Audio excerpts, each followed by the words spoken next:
Good afternoon, good evening, good morning, whatever time of day you've taken to tune in, and however you've chosen to tune in to us here from the Batcave, we thank you. I'm your host, Red Thunder Adam Gerard, and joining me as always in this quest into all things DC, whether they be Batman, Superman, Green Lantern, or horrible acting, the Honey Badger, Terry O'Neill. That's me. The Dad Knight, Braden Ahern. Good day. And everybody's favourite resident Probie himself, Matthew the Probie Richards. How's it going?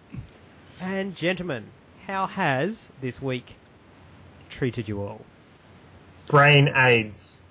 That's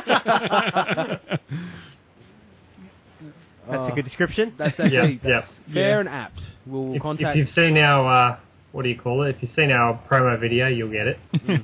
Yep. No, And if you've seen this movie, you've probably got brain AIDS.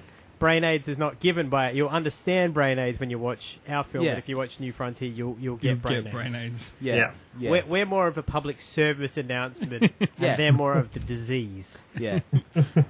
There's no cure here. I would say we're a topical ointment that removes rash and itch. So we help with the burn that the film has given you. Yeah. That's it. We help with the symptoms, but not with the cure. Yeah. We're the ointment that this town needs, but not the one it deserves right now. Oh, God. All right, well, I'm going to try to avoid getting into this this first part for as long as I can. So Yeah, I think we all are. let's go around the circle and just I don't even care what you talk about, just anything. Don't even care. Just avoid it like the plague that it is. I guess. sorry. Go ahead. Go ahead if you've got something to say. It was this week for me was like there was an all-time low, and then the other hand was an all-time high. Well, you got pretty.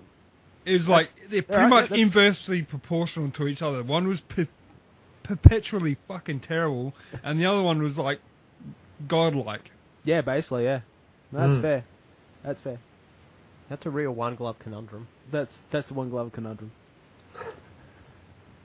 Anyway, that's how I feel about it. It's like, I guess before we get into all the ways that Braden got unprotected brain AIDS this week, has anybody got anything for later on in the backstack that they need to let marinate? I've got one. Got one? I've got one. Okay. All right. So here's the situation. We are now part of the JLA. So we finished last week. We're at school. We've done our training now. We've We've graduated. Some Okay. come loudy or whatever it is. Sort of come loud. Some come loudy. Some come loud. Yeah, some come quiet. We're not here to Some judge. don't come at all. Whatever you need to do. So basically, but unfortunately, we've all landed admin jobs. We're in the office. I'm sorry, guys. Entry level. It's time Well, for entry level. interns. You know, for interns with the Justice League. Yeah, basically. It goes us, then the Teen Titans, then the actual JLA. So, basically, we've had a couple of superheroes call in sick. Who are they, and what is their illness, and what's their excuse? Come up with a punishment as well. Okay. All right? So are we coming up with our own who's called in sick, or are we giving each other a person? I know we discussed this before, but I like the idea of, like, we'll just pick a superhero. It has to be different. Yep. Like, so we'll obviously go in order, but we'll pick up a superhero and we'll give them a disease. It could be real or fake, doesn't matter. And what sort of punishment you'd give them, and who is their replacement for that day? Okay. Well, Alright. sound of this. All right. That'd be a fun one for later on. Yeah. Well, has anybody got any stories on how they've had lobotomy, or even if anybody's painted a wall recently and they want to describe to me how it's drying? That would be better. White paint. I considered painting a wall. Yeah. Yeah. What's that? Is that the movie drove you so crazy that you were like, oh, I got to paint a wall? I almost had to get I one. want to watch paint dry. I always had to get one of those head protectors, the padded Yeah, the helmet ones. helmet ones, Yeah. just to because my head was going to be repeatedly bashed against my desk or the nearest hard object. Yeah. See, I was glad that I was wearing headphones because I thought my brain was going to leak out, and I think it actually kept them in. Yeah, I was going to become Roy Harper. Well, Yeah, there was a bit of blood coming out of my nose after watching that movie. It's just slight hemorrhaging. there's I Oh, sorry. No, Just no, go. go ahead. Go. I had to run away like to Victor Harbour for 3 days just to Get out of the city. We better need to see myself change, as a baby. person from it. I need to not look at a TV for like a good 72 hours. I need no tech in front of me whatsoever. Nothing. Nothing, not even a smartphone. That's it. I'm done. I'm Went out. up to the Alps with some blind monk who's like, you need to meditate staring at the snow. Just so that you can be the person you were before you watched the movie. Clear your mind of all the impure thoughts. Oh, God. Look, I guess there's no more beating around the bush. It's time for our first segment. This will probably be one of the most painful things ever. But Braden, do you want to give us your take on Justice League New Frontier?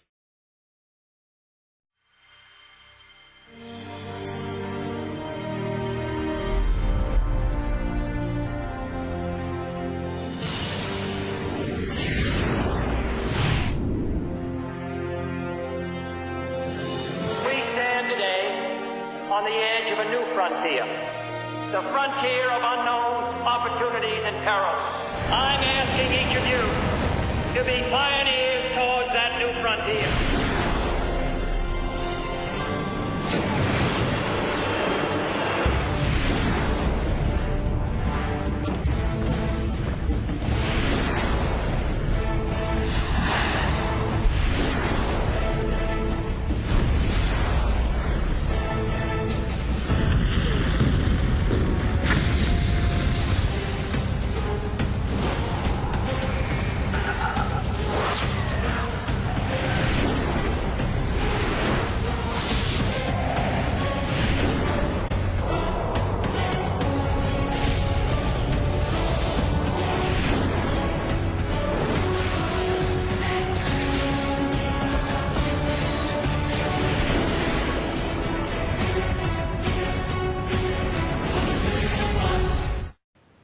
Alright.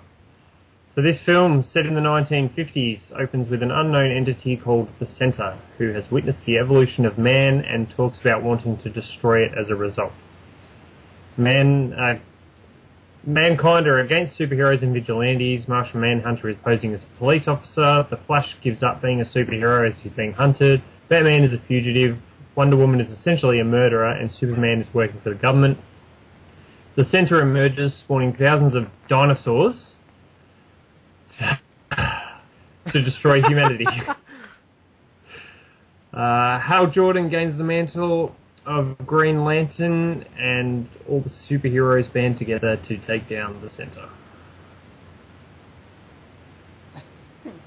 That silence, I think, sums up pretty much what audiences everywhere do when they watch this. If they get through the whole thing, what they do, they just sit there and they're like, okay. My brain hurts. Mm. Like, you've just said the synopsis, and even then I'm like, what the hell is this thing about? Mm. Yeah. Well, I yeah, thought it the was bad about guy the worst was Batman ever. it was a huge mass that actually spawned dinosaurs. The bigger problem with this film was that they had so many voice actors who are just talented voice actors, and they all sounded so literally. I think they handed They were out suffering from Nightfall. brain AIDS. Like Keith David, one of the most like passionate sounding men ever, the Arbiter in fucking Halo, for God's sake, he's in this film like, yeah. Then the Justice League came or something. The fuck? How much is this paying me again? Oh, good. It's paying me enough to put new tires on my car. It was just, The narrative at the start, like, I was watching it and I instantly knew that this movie was shit because the fact that the narrator was bored with it. Yep. Just bored reading out a script for like a couple of minutes. Yep. And he was like, this is a fucking piece of piss, but I need to put food on the table tonight, Yeah, exactly. so I will do this movie, and that is it. I gotta admit, there were two things I did really like, and that was I really liked the title sequence. I don't know why. I don't think it was so like stylized and minimalistic. Yep. That was really cool, and I like the fact that even when every other character is like in some kind of paralyzed from the neck down, so they can't in any way emote, Neil Patrick Harris still finds a way to literally just be energetic and up. Like he's the only thing that saved this film for me because Yeah, absolutely. if he hadn't had energy, this would have been the most boring film ever. Yeah. Plus, this is the only Justice League film I've ever seen where you have a Batman who's just almost not interested in being there. Yeah, I mean, Yeah. it's kind of funny. Like the one when people you actually mention Justice League to people, they normally will reel off 2 to 3 names off the top of their head. It's The Superman. Trinity is normally the Yeah, it's Superman, Batman, and Wonder Woman. yeah. All right. So, but for this Batman, I mean, I get it was meant to be stylized in the 1950s. Yeah, even though it ends in like 1963 or some shit. Whenever JFK was around. It had to be before 63 because I'm pretty sure once the bullet entered his head, I think he stopped. Yeah. I think that ended his political career on a pretty harsh note. Yeah. But I mean, this like if you look at Batman as well, it's just he just looked out of place constantly. There The was bat one really symbol on his chest didn't even look like a bat. It was just like a Oh, blob a of splotch. black. Yeah, it was. There was one really cool bit though where they're all hanging out, talking over their plan and like their casual clothes. Like, everybody's dressed down, and Batman's just still in his bat suit. Yep. This is the one thing I was like, that's like the only thing you've nailed with this Batman is the fact that he's like, these I'm are my Batman. clothes. But even his voice is like, I'm Batman. Hey, going. Yeah. Superman. I'm Batman. I wear a cape too. How he introduces, how Robin's introduced as well is like, oh yeah, I'm interested in scaring criminals, not kids. I'm like, yeah, so you're having a kid around dressed like that, or I did love at the end where they're doing this pan over all these heroes, and there's Robin just like cheesily like, "Hey, I think it's meant to I'm be here too." how Wonder Woman's picked up Flash like he's like a little toddler. Yay! Yeah, You know, Just- some of the voice acting. Aquaman comes out at the end. Like Yeah, that is the reason why people hate Aquaman. That is, I live in the sea. yeah. Oh, I I found this saved Superman. I found this dickhead at the bottom of the ocean. He's asking for some bitch named Lois. Yeah, it was. I made an appearance. Yeah. John, I will say this: John Jones, the Martian Manhunter, Yes. Yep. was very good in this. Mm-hmm. Yep, it's actually probably the only character I'd say Flash. besides Flash. That's a little bit of Hal Jordan as well. It was Yeah, good, I but- liked Hal Jordan, Mhm. except I liked for the Hal part where he Jordan shot the until he dude in got the the head. Until he got, yep. I like if they just be like, "This is Hal Jordan, fighter pilot," I'd have been down with that. Fighter But- pilot, pants man, man about town. Yeah, but once he got So the good. ring, it was just like, "Ah, you got boring." Mhm. No? Yeah. Yeah, like, whatever, man. I like how he I knew how don't to care. use. I'm a test pilot, man. I'll do what I want. I want to live in the stars. And they're Yeah. like, oh, you got the ring, so you're living. I like in how the he stars. automatically knows how to use the ring as well. Yeah. That was Yeah. great. Oh, it saves a lot of plot time. And It does. I mean, A lot of exposition there. Yeah. You know how to use this ring? Oh, Yeah. and then the villain sort of telling him how to use the ring is like, Yeah. you do not have the will for this. And he's like, oh, don't Well, I? that's the key thing. Yeah. It's just the other thing. I'll introduce it for one of my colleagues here. He got very upset over this, so I'm going to pass this over to the Honey Badger to talk to us about the animation style of this film. Yeah, I mean, this would probably be. I may have to introduce it as a nip twist. Yeah, Ooh. it's a nipple twist. Mainly because animation styles you have to be very careful with. I get the stylized way this was drawn. I understand, like, some of the still shots were absolutely brilliantly, and it's not it's very retro styling. But when it comes to the actual animation, because your subject matter, a lot of them are wearing masks, you have to have them emote somehow, so you get the expression. So it's one of those things where I didn't know Wait, how they were you feeling. mean that you weren't getting the massive amount of expression in every single voiceover actor's job? Hey, I'm a superhero. It's Man, pretty my life's rare when so I fucking dope. Look how I'm going to sit down because I'm too excited. literally, I think the only person who smiled in this movie was either Flash, or Flash. Superman. I think At the end when he looked at Flash- Lois Yeah, well, going, I'm looking at the "Sup, cover at the moment, and Flash has got a big grin on his face. Flash smiled when he punched out that dude. He was like, "Don't go after Iris," and he's just like, "Yeah, I kicked your ass, bitch." Iris smiled then as well. Yeah, so I mean, but if That's you about look at it. it, like if you look at it, any other animated movie we've watched, they actually take the time to draw in the emotions, like where it's like a cheek wrinkle or crow's Absolutely. feet. It's just one of those things, like Wonder Woman when she's sitting there in the scene where Superman comes through and goes, "What's going on?" It was very deadpan. Yeah, I'm a strong, independent white woman.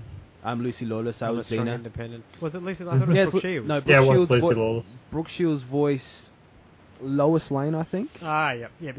or Lois Lane or Iris West. I'm not too sure. No, One it of was those two. Lois. It was Lois. Brooke Thank Shields you. was Carol Ferris. Oh, well, fine. Fuck you then. One of the I don't know who bitches. that was. That's Hal Jordan's woman. Yeah, Oh, who- that's right, she ends yeah, up yeah. becoming Star Sapphire.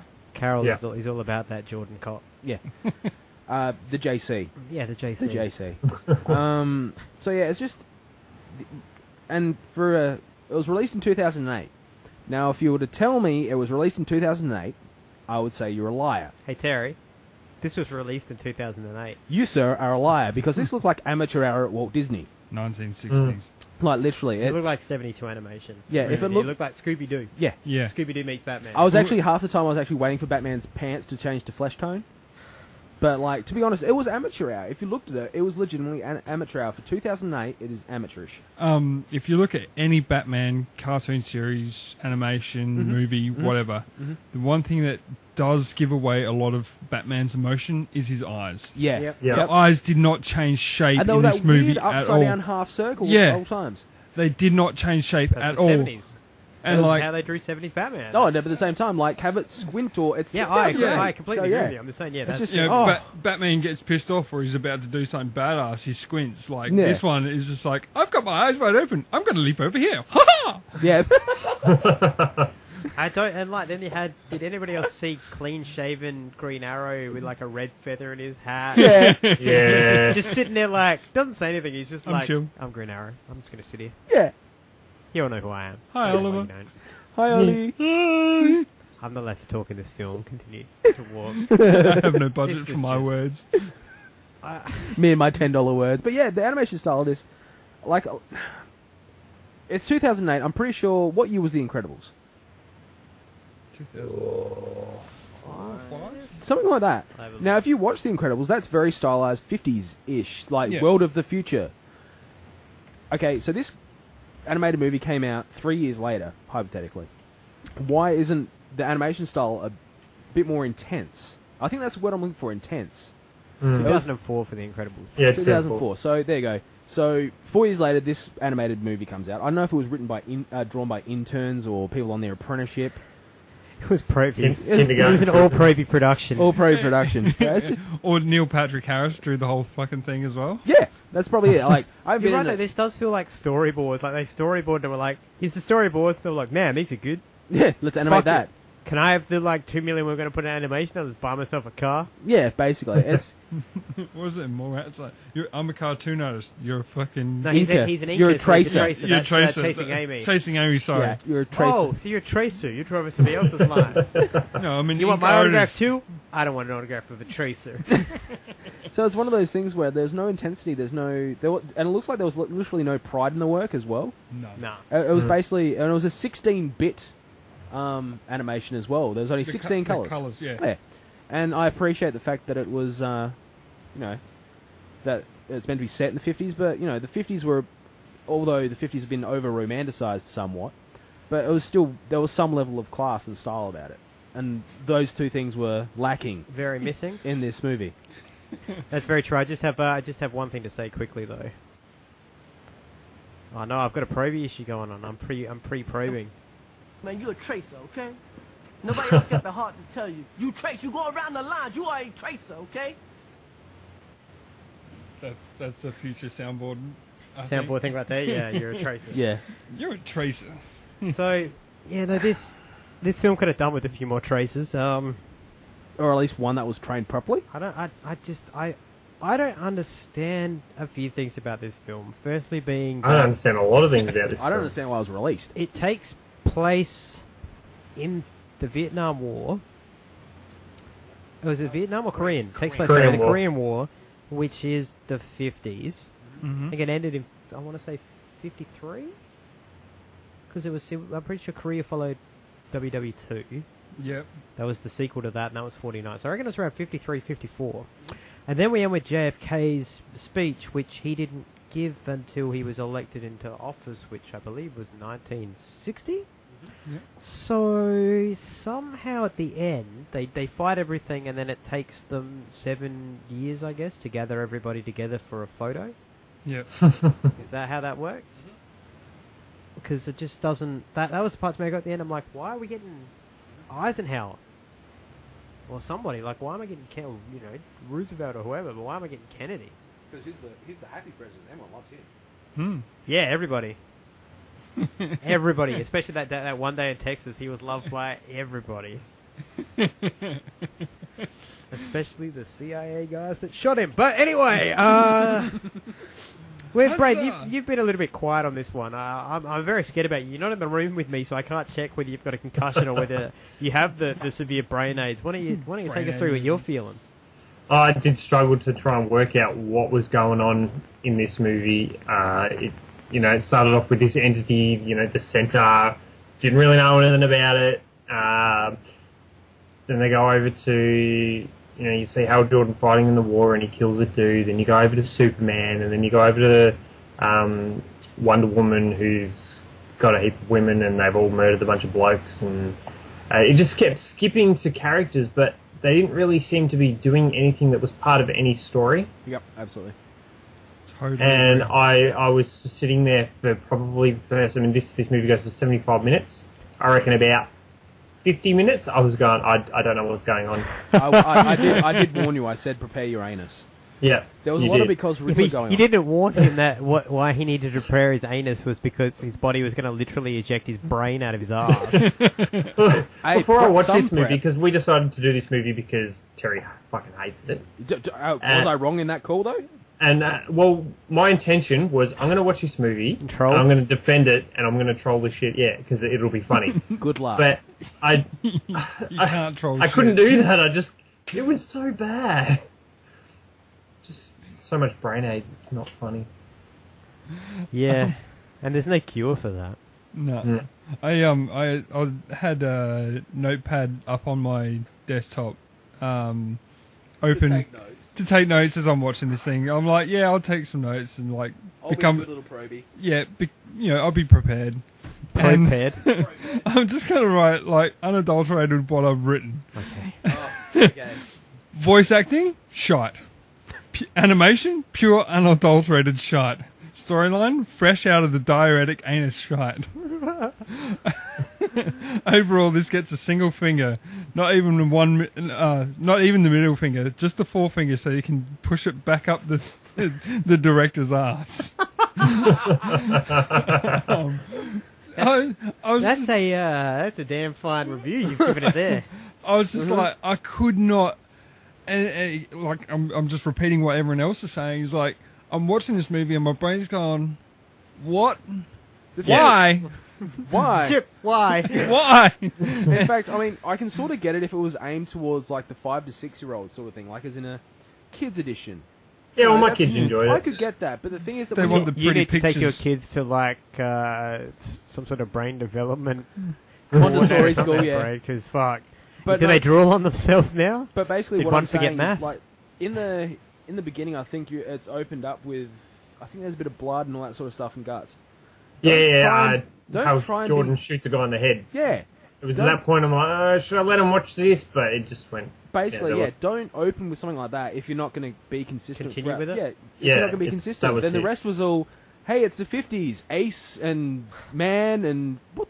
I don't understand. I'm a little bit worried now though because this is going to get published, this podcast within the next few days, And child services are going to come to Braden's house. He tortured his kids for 75 minutes. that is true. That is true. True. And they forgot math. They did forget math.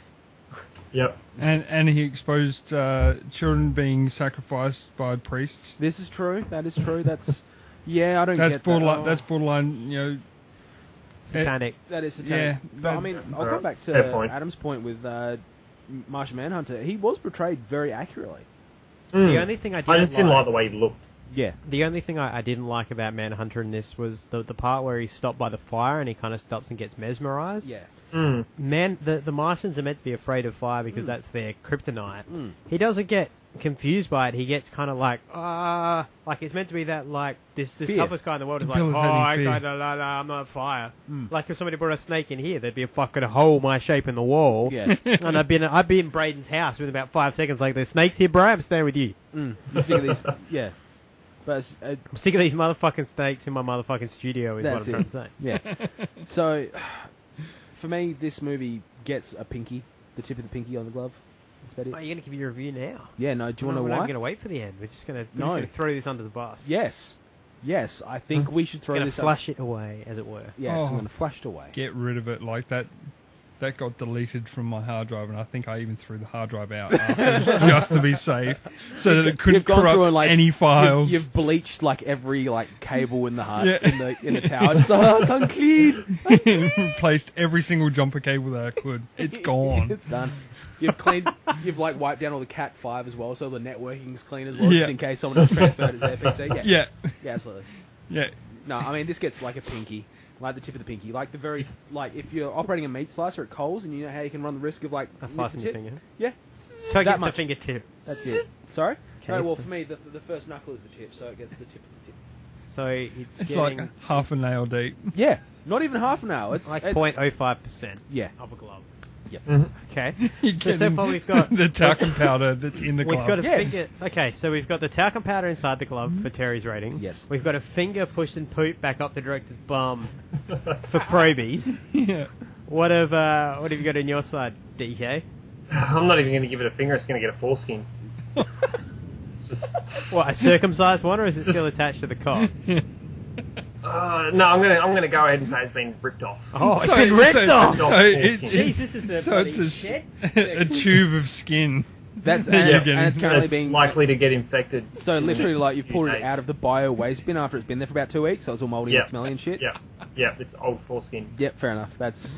It's dried like jerky. I Yeah. just have a Jerky couple of foreskin. questions that I mean they're probably not going to get answered, but these are things that were going through my head. Stop, because Riddler. Why the hell was Dick Tracy in the film? Dick Tracy. Because Riddler. That's what it looked like. Yep. Why was what was the significance of the priest and the altar boy? I don't get that at all. That makes no relevance to the movie whatsoever. I think it actually referred to the center. They were sacrificing Yeah, they were a child. church center. He Yeah, was because the- it was like a cult type thing. It was a cult dedicated to the Yeah, center. but what was the boy? He was a sacrifice. And that's it. Yeah. Yeah. And Batman was their Sacrifice sacrifice. That to was spawn your dinosaurs. The What you center. couldn't just use a goat like fucking Bible does? like everyone else. Yeah. Well, if the movie is that shit, who cares? Have Yeah, you that's- seen any goats in Gotham City? There's no farms. There was dinosaurs. It could have been a fucking gate. Well, you fucking He rat. didn't turn into an army of Look, goats or rats. He turned you- into an army of dinosaurs. You can't sacrifice a dinosaur. You ever tried to sacrifice a fucking dinosaur? I have. It's hard. You seen Jurassic Park? That shit isn't easy, man. The fat guy got squirted by some spitty thing with a neck frill. That's what happens to you when you try to go up against fucking dinosaurs, Probie. You come in here on your first day and you try to be mayor, and that's your problem. No. No, I'm just totally baffled by anything in this movie. Like, none of the story links up to anything else. Like, you can say the center, and all of a sudden you're linked out the missing component that you need to go, alright, the center is doing this because this. Yeah, well, you go, the center was controlling Captain Cole, but why? What was the point of it? Exactly. Like, It's like, but yeah, it's like almost their reasoning, instead of because Riddler, is because the center. yeah, Yeah, pretty much. yeah. Pretty much. Yeah, alright, well, I guess for my glove count, what I'm going to do with this one, since we've all given this a special glove count, I'll give it a special one too. This is Barry Allen's right glove, and by that I mean it's missing and no one knows where the fuck it is, much like the plot. So, I don't know, so the number of fingers I give this is undetermined because we can't find the glove. It's a paradox. But I do feel like, and I'm about to go over to the board and do it now, this is getting put on the worst movies of all time list. Abso-freaking-lutely. Yeah. That was... Oh, I couldn't believe it. Like, I was watching it in my desk chair, and I sort of had my hand on my head, and I may as well just been staring at a blank screen. Yeah. Yep. Like, I'm dumbfounded by how dumb the movie was. Yeah, absolutely. It is stupid. It is stupid, not spelled correctly. It's stupid. Stupid. For our Spanish audience, it's estupido. You know, that's... Don idioto. Yeah, basically. It's just ridiculous. It's Swiss cheese has less holes in this movie. Right. I would rather catch chlamydia from a transvestite in Harley Street than watch this movie again. Whoa. Okay. That's what I'm saying. It's horrible. Czechoslovakian hookers or something like that? Yeah, no, definitely. That they are on the preferential board in this movie. Yeah. It's just ridiculous. I don't understand.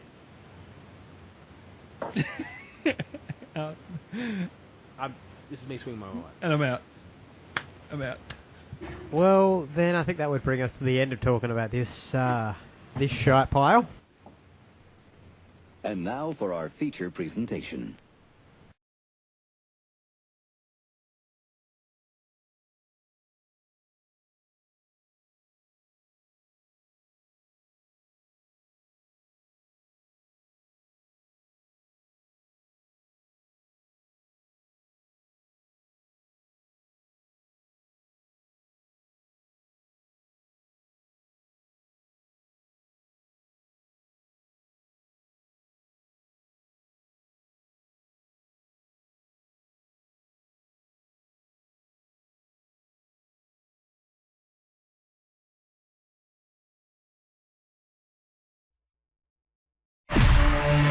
Tonight, we are the law. I am the law. You act like a criminal. We are criminals. We always have been. Look, one of these days, someone with authority is going to tell me to come stop you. And when that happens... I hereby issue a warrant for the Batman's arrest. When that happens, may the best man win. He's a murderer now. Jim, if you've talked to him, you have to let me know. He and I don't talk anymore. You have gotten old. I made you lose control.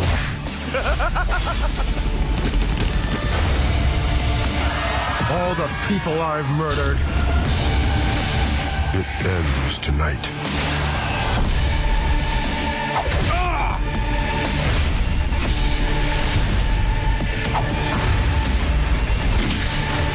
Bruce!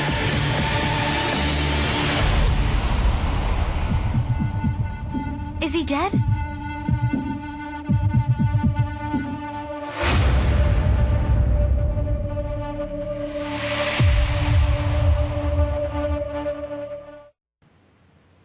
That's right. Continuing on from where we left off last week, it's The Dark Knight Returns.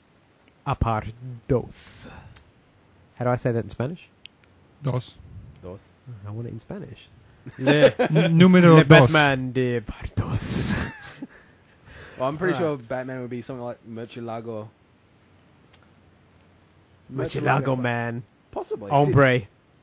Murcielago hombre. What up? Número dos. De ocho. The Osho. All right. That's the 8. Anyway. Now, this film starts off with Joker now nicely out of his coma and pretending that he's all rehabilitated and feels sorry for what he did. He asks to be taken onto a talk show by his incredibly media-loving psychiatrist, who agrees to do so. And in the end, when he goes on to the talk show, he obviously does what the Joker is going to do and kills everybody in quite an epically Joker moment. Now, in the meantime, Batman has continued to humiliate the national authorities and bring upon disgrace upon the face of the presidency. And 80s man himself, Ron Reagan, shows up in this one and is very Reagan and tells his buddy Superman that this shit ain't going to be tolerated in America no more. And that if the time comes, Superman may have to step up to the plate. And so Superman turns up and has a chat to Batman and is all like, bro, you want me to kill you? And Batman's like, bring it on. And so they agree to have a fight. Now, in the meantime, the Joker has continued his spree of going mental and takes over a abandoned amusement park, whereby he proceeds to slaughter innocent people until Batman shows up. The two end up in the Tunnel of Love, which is quite ironic. Have an amazing fight where the Joker stabs Batman basically to death. Batman finally snaps and does the unthinkable and snaps the Joker's neck, so basically paralyzing him from the neck down. But Joker doesn't care, he's won. He made him lose control, and they'll all see him as a killer from there, and proceeds to break his own neck, leaving Batman to escape the police and be stitched up by Alfred back in the Batcave. Where his new Robin worries that perhaps Batman will die, and Alfred tells him not to worry, Bruce is too stubborn to die. Now, the new commissioner of the police is sworn in, and she decides to take it upon herself to bring down the Batman, stopping at nothing to get there. Ultimately, we lead to a fight where Bruce, wearing an exoskeleton similar to a nice big Iron Man suit, takes on Clark Kent and proceeds to beat the ever-loving piss out of Superman. He is aided in this by a one-armed Oliver Queen, who lost, I might say, his other arm because Superman ripped it off his body. Now, they don't show you that in the film, but that's a bit of comic book lore for you. Superman ripped it off his body. Wow. It's mentioned. Yeah. Oh, no, in the comic book, he you wants get a piece to see of the it. schoolboy after what he did to him. Yeah. So anyway, in the end what happens is, whilst Batman distracts Superman by letting him punch his rage out onto him, Oliver Queen gets in position, fires a kryptonite-laced arrow, which explodes, and Superman starts breathing in kryptonite. Bruce tells him that it took him a lot of time and money to develop this technology, but it was worth it because he got to prove it here once and for all that he won, thus proving he's the better man and reminding Clark that if he ever gets out of hand or ever steps up in his face again, he won't be so nice with the formula. And then at the last moment, Batman appears to die of a sudden heart attack, but has still made his point that I beat you, Superman. He then proceeds to have a funeral where Selina Kyle shows up and berates Clark Kent for being there, since she knows who actually killed Batman. And everybody turns to leave, and Superman is left for one moment to ponder things, and hears a heartbeat sound, has a smirk, and walks away. And in the final scene, we see that Bruce Wayne is very much alive and well, is now underground with all of the leftover mutants and the sons of Batman who have taken up his fight. Well, you're not here till next week, mates. Calm down. Yeah, I know. Interrupting. He needs to do something with his time. I thought he'd been crying. Anyway, I digress. Now, so Bruce basically built an army of Batmen who he's going to help lead to take care of crime in the city in a way that he never thought he could before. And in what to me is the greatest piece of wrapping up in history, Batman finally becomes the symbol he maintained he always wanted to be. Now, I did miss one tiny piece of information that I'll go back and cover. In the advent of Bruce Wayne's apparent death as Batman, he is unmasked as Batman, and as part of his contingency plan, Alfred blows up the entire mansion in something that's quite symbolic, and then just dies. Yeah. He has a stroke and dies. Just dies. It dies. So that's Batman The Dark Knight Returns Part 2. I've tried to give a relatively spoiler-free but still recappy. Okay, yep. So, I don't want to spoil too many of the nuts and bolts of the scenes, but that's basically what happens in the film. So, gentlemen, what did we think of Part 2 compared to Part 1? I do love Part 1, but I love Part 2 more.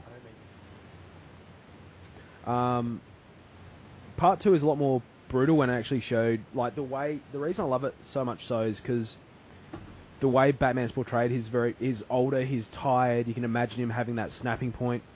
At first I didn't like Peter Weller as the voice of Batman, but now, like, watching it, I've watched it quite a few times to get my head around it. The voice of Peter Weller sort of fits that Batman. Aged Batman. Yeah, aged Batman. The pissed off Batman. Yeah. Joker is phenomenal in this. It's one of those films that wraps everything up nice and neat, not necessarily in a bow, but possibly in a nice little batarang. But it's one of those movies you walk away satisfied, very content. It's a very good story to be told. There's a couple of questions, but I'll wait till after everyone's had a bit of a chat, and then I might shoot some questions over your way, Red Thunder. I'll always be here to answer them like the encyclopedia of knowledge that I am. Excellent. So yeah, I mean, it's a phenomenal movie for me. What do you reckon, Bray? Yeah, I'm going to agree with you there. It does have a lot in it, a lot more in it, I should say, than the first one. Like, I did enjoy the first one.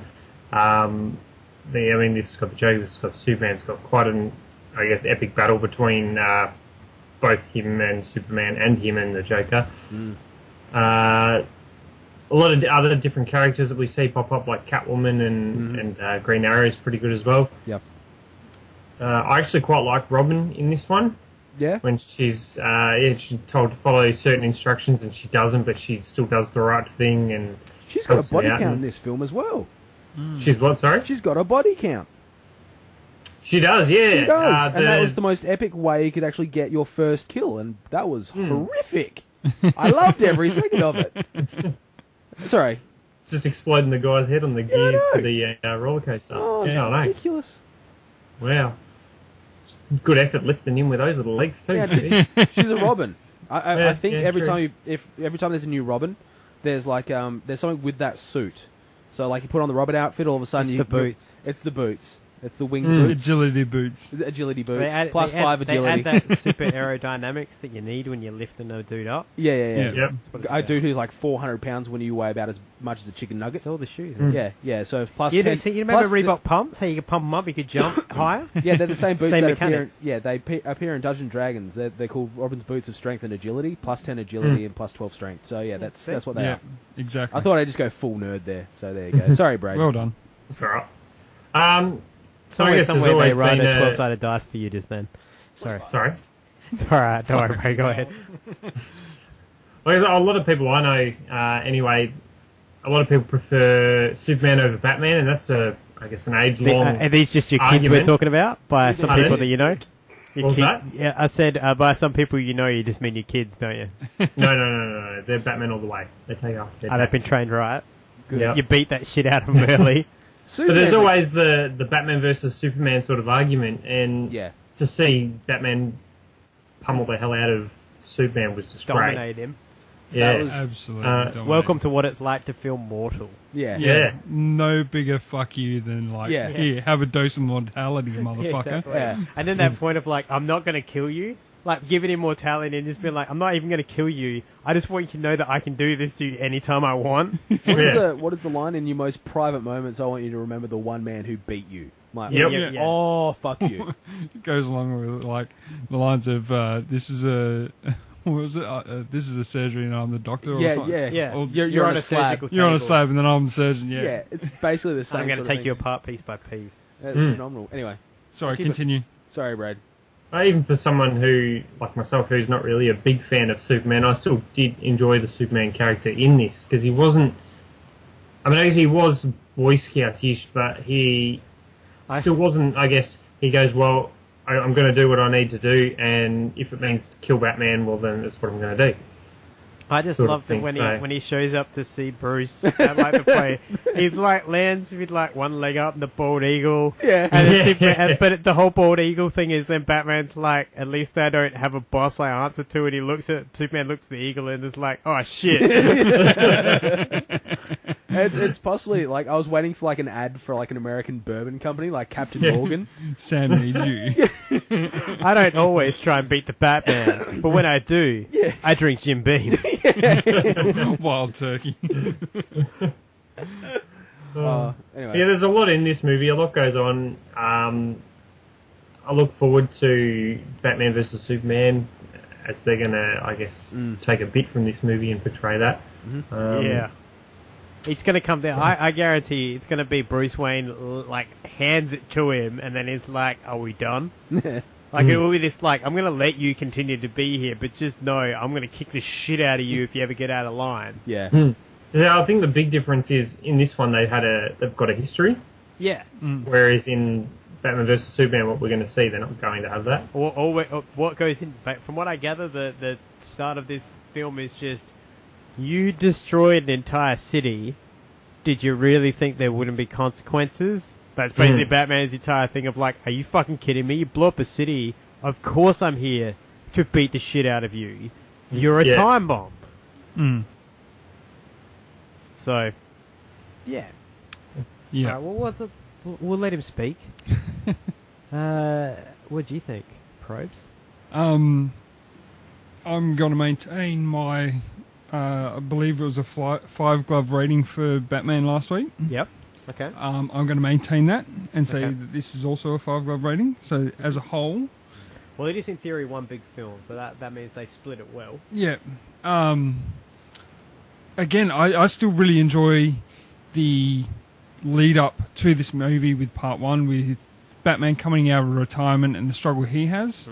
And I believe that has... I reckon that whole movie was pivotal Pivotal, that's the word, for Joker's resurrection. Yep. And to come in full blown like he did in this movie. I really enjoyed the Joker in this. I thought it was just phenomenal. Just how it's just complete and just psychosis, just going fucking mental on the whole world, like no ridicule. It's just like I'm walking down a fucking hallway or a fucking cave of love, and he's just blowing everyone away. And like he goes, "Oh, I'm gonna let you live," and then fucking walks away, and like he's just blown away his, the chick's fiance or whatever, and just leaves her there crying over him. Yeah, and then like, you know, fires a shot in the air, and then two people run off. Then he shoots them one at a time. It's just like, fucking hell, mate. I love the sense of irony as well in the initial confrontation at the fairground between Batman and Joker, how he hits him with 3 batarangs. Yeah. And he asks Batman, "Are you insane?" Because he's holding a hostage at the time. Yeah. And it's just like, oh, that just dripped of irony for me. I love that part. So yeah, it was really good. As I said before, I had like a handful of shit. Yeah. And then this other hand is a handful of gold. Like I was just watching it, and I was just going, "Yes, I fucking love this." Yeah. I did love the fight between Batman and Superman. Yep. Loved that. Thought that was awesome. Again, like the whole have a dose of mortality, motherfucker. Like, there's, you know, Superman can beat the absolute snot out of Batman without any of his gadgets at any one point. You know, that could happen. Yeah. But like, just well, the way he went into there, but used his X-ray, got blown out of the sky for it. Yeah, that's it. See, Superman's just come in and gone like, I've got superhuman strength, fucking X-ray vision. I'm a god. I don't need no gadgets, and Batman's just like, yeah, well, my gadgets beat the shit out of you, and it's just like, here, have that. You know, what do you got? I think one of the pivotal things that actually gets brought up before that fight is that Superman is still weak before the incident. But because of the incident, we didn't cover it in the recap. So yeah, but so is Batman. No. But yeah, Alfred actually said you're not. Batman's still fucked up from being stabbed. Yeah, he said you're not at healed, least 20 times. But at the same time, I mean, for someone like Superman, he's had that incident. They've so both he's gone still, through some pretty heavy duty shit. Yeah, so on a genetic level, I suppose it is. With that said, that's also part of the whole plan. Bruce's plan is I'm going to take him now, and he's at his weakest. That's you know, but he's a mortal dude taking on a god. If you've got a chance, if the god has a cold, that's the day you attack. Well, Bruce is a massive think tank. He sees the outcome he's for a chess something. player.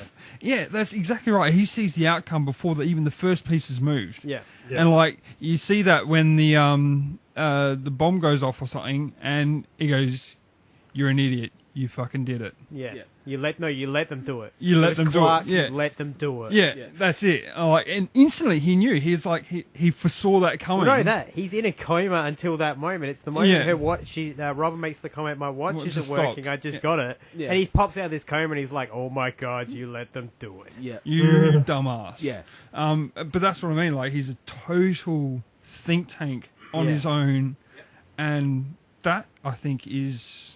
Brains always wins over brawn. True to Batman. Yeah. He's always been a think tank. He's 5 steps ahead of the government before the government even know he's there. Yep. Yeah, absolutely. See, for me, this film really proves what I talked about last week and what I didn't like about last week, and that was that this film is all like a film. As I always say, hero only as good as the villain they're going up against. Yeah. This film, you get 3 different shades of villain. One of them who theoretically is a hero who has just turned with time and turned with the world, who is meant to represent what America... You know, Superman is meant to represent America at his best in the 80s when America was at its worst. Yeah. This is for hope. Yeah, exactly. Yeah. So, but what you got was like he goes from the Joker, who's already hard enough, then from that he moves into, you know... Something even harder. You know, he just constantly moves into... It's just one problem after another, and it just keeps ramping up. And like Joker into police, into Superman, like it's one big just power after power. Yeah. And as opposed to last week, where it was like really hard villain Two-Face, then this other guy. Yeah. That's why I mean in the comic book where it goes mutant leader, Two-Face, Joker, GCPD, Superman. Yeah. It is a progression. holy shit, this Yeah. dude is... It's like that's why Ollie he gets, coming out of Supermax. Yeah, it Yeah. is. It's a leveling up thing, and that's what's really cool. And I love, as well, like you say, like you've all said, I love Oliver in this film because Oliver Queen is so underrated in terms of what I would call pop culture knowledge. Yeah, absolutely. Because when you go back and look over comic books and stuff, Ollie is, whenever there's like a crisis or something like that, Flash has always got a part in it. A Green Lantern's always got a part in it. Wonder Woman, Batman, Superman, always a part of it.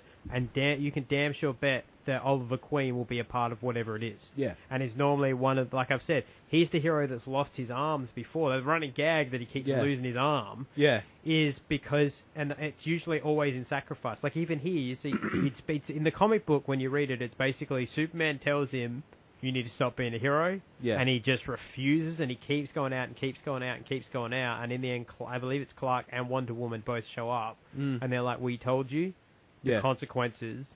You stop, and I think he gets time to shoot off 2 arrows. He tags Wonder Woman. Yeah. And so Clark just laser beams his arm off. Yeah. See, that's even a pussy way to do it. Like, at least, use your strength and rip his arm out of the socket. Don't just He burns it off because it cauterizes it, but now you can't. Now I believe he even makes a comment about you fired your last arrow. Yeah. Or something like that. Yep.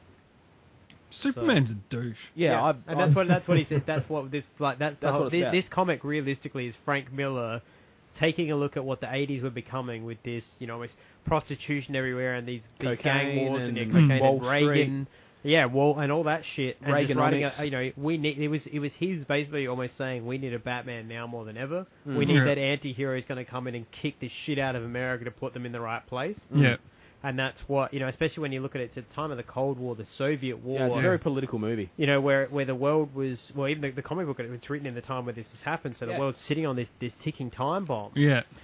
And that's why that pivotal moment of, my God, you let them set it off, is because the Americans don't set it off, but Clark could have stopped it before the rocket even went off.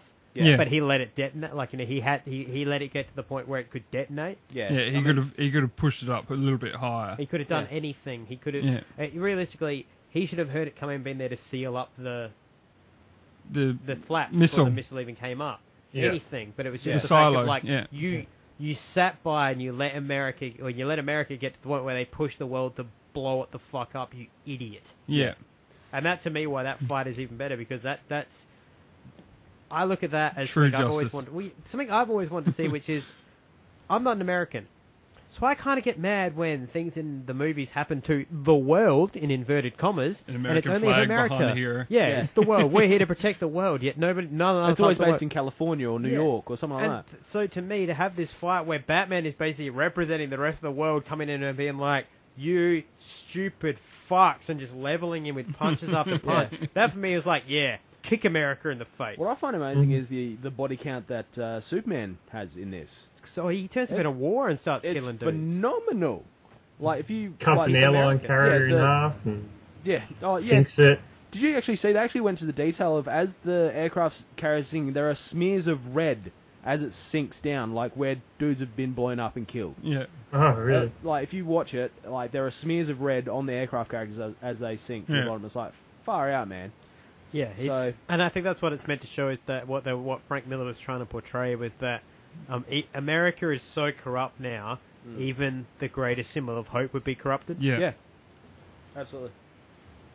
So, now you had some questions, HB. What do you got? Yeah, all right. So what I want to sort of lead to with the Sons of Batman, where does Batman Worldwide fit into it, and where is this meant to go from on the Frank Miller...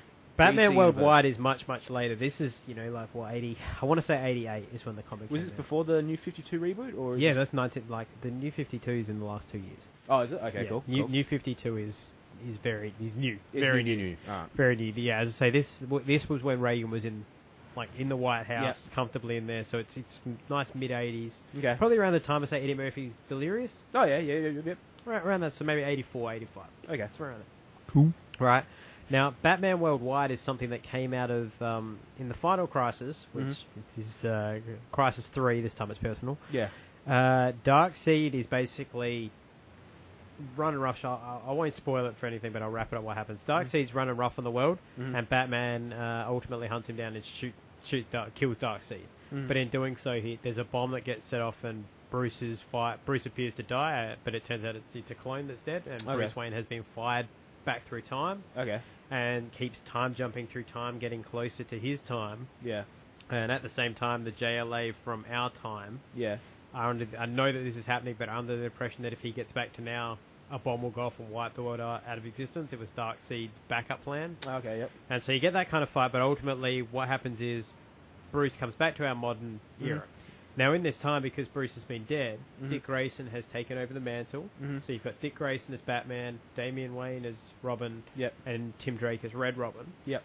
So Bruce comes back, and Dick's ready to obviously give the mantle back and become Nightwing, and Bruce is like, no, you're Gotham City's Batman. And he's like, but I have a bigger plan for the world, and that is that we will police the world. And his Bruce Wayne will be international Batman. Okay. So basically, Bruce Wayne becomes James Bond. Oh, okay, yep. As it were. So, something's happening in Japan, there's corrupt government, or there's a terrorist situation. Yep. Batman Worldwide's got that covered. So basically, he comes back and says that Bruce has a big press conference and says that he's always helped fund Batman because he believes in his mission. But now he believes in something more, and that is why he's going to give Batman the money necessary to take his help beyond just Gotham City. Oh, okay. And so he forms what he calls Batman Worldwide, which is a funding program in order for the Batman to be able to help the world, not just one city. Ah, cool. So, and it obviously makes Bruce Wayne look like the philanthropist hero, and still adds that little bit of separation between them. So what happens with the Sons of Batman? Are they... in this comic, what it's meant to be, because nothing follows on from this. This is just a one shot. It's a one shot. It exists as what it is. Yep. But the point of it was meant to be that if you go back and read kind of year one, which obviously Frank Miller wrote, so they're two bookends. Frank Miller's writing the beginning and the end of Batman. Yep. And in year one, he talks about, I want to be a symbol. I want to be something that inspires good in others. I want to be something that is not just a man. So the Sons of Batman become that because now I'm not one man. I'm not one man fighting a war against them. I'm one man with an army who I'm going to train to be exactly like me. So it's basically, I now have my League of Shadows. We run Gotham. You can't kill an idea. Exactly. And so it becomes something bigger. But what he's doing is giving these mindless people, like the mutants, they're all basically the mutants, the lost people who are easily led. He's giving them a cause for good to make his city even he's basically done the one thing he kept saying, I'm only one man, but one man can make a difference. What can one man with 1,000 warriors do? Well, I mean, wasn't that the thing that Batman wanted to be, or Bruce wanted to be, at a point where he wasn't Batman anymore? He wanted to be, something more for the people, and he didn't want to be the Batman. He wanted, that's why I'm going to use the Dark Knight as a reference when he turns to Harvey Dent and says, "Look, he's the new Batman. He's the new hero. He can be everything I can't." Exactly. He locked away all those dudes in prison. And I'm just. He didn't even have to wear a suit at night time to do it. Exactly. And so he's leading towards that ideal of him no longer being needed as Batman. Yeah, and he makes a comment at the end of this film where Bruce says something like, I spent the last 20 years looking for a good death. Yeah. This is a good life. Yeah. Because I think that that's why Bruce always took in a Robin, was because he always wanted to teach and make something better. He just wanted to make the world better. Yeah. But he could never work out how to do it, and now he's finally got to the point where he's like, oh my god, even in death, I've become something even bigger. Yeah. Like, he the Obi-Wan Kenobi of the DC world. Yeah, pretty much. So, was there another question? No, I think that's just about it. Oh, actually, no. Kerry Kelly, she's what, the 5th Robin? Because was there another female Robin? I think so. 5th one. At this point, let me go back and count. Because there's a Stephanie, isn't there? Stephanie Brown, who becomes a Batgirl. Yeah, Stephanie's a Batgirl, but I don't think she's a Robin. Oh, okay, cool. All right, no worries. Because I'm still trying to work, because we had this conversation in regards to... you've got... Leslie Thompson at one point in time had to fix Stephanie. They didn't tell Bruce, but she became the next Batwoman. Or Batgirl. So that's the other sort of thing that I'm trying to work out, because I could have sworn there was two. Okay, Stephanie was briefly the fourth Robin. Just let me do a quick bit of research.